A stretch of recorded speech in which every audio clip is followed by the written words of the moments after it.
हम लोग अक्सर देखते हैं कि आजकल सास बहू में कुछ तू मैं नोक झोंक हमेशा कुछ न कुछ होता ही रहता है।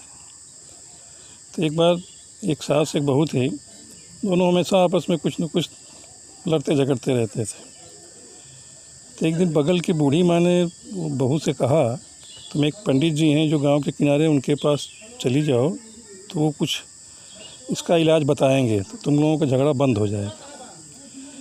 तो बहू गई पंडित जी के पास। तो पंडित जी ने एक उसको ताबीज़, खाली ताबीज़ दिया। बोला, लो मैंने मंत्र मार दिया है, इसको जाना जब तुम्हारी सास तुम्हारे सामने आवे तो अपने मुंह में डाल लेना, लेकिन ध्यान रखना कि ये ताबीज़ गिरना नहीं चाहिए। अगर तुम मुँह खोलोगे तो ताबीज़ गिर जाएगी तो फिर वो दोष तुमको लगेगा। तो बहू ने बोला, ठीक है स्वामी जी।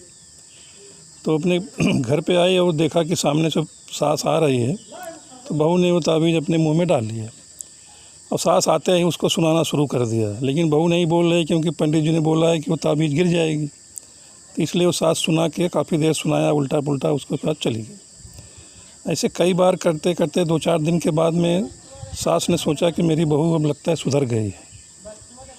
तो बगल वाले घर में जाके बोला कि ये भाई, अब तो मेरी बहू जो है, मैं कुछ भी उसको बोलती हूँ, कुछ भी करती हूँ तो कुछ जवाब ही नहीं देती है, हमेशा मुंह बंद रखती है।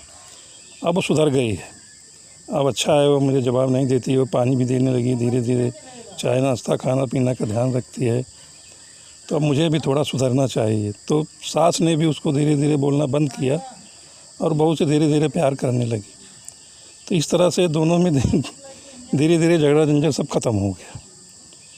तो ये हमारे कहने का मतलब ये है कि अगर दो में कुछ बातचीत हो रही है तो एक अगर चुप हो जाएगा तो दूसरा अपने आप शांत हो जाएगा।